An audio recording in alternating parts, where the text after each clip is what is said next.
दोस्तों बता दें कि प्रमोद प्रेमी को हो जाएगा जेल, क्योंकि केस दर्ज हो गया है। दोस्तों बता दें कि उन्होंने एक गाना गाया था जिसके चलते बवाल हो गया।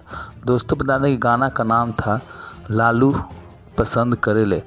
दोस्तों बता दें कि आरा के थाना में खुद थाना प्रभारी ने ये बात कहा कि गाना डिलीट तो हो गया है, मगर कितना के गाना मोबाइल में डाउनलोडिंग हो चुका है, इसके चलते उनको जेल जाना ही पड़ेगा और उनके नाम से केस दर्ज हो गया है। और गाना का नाम तो आप लोग जान रहे थे कि लालू जी पसंद करेले एक सॉन्ग का नाम था।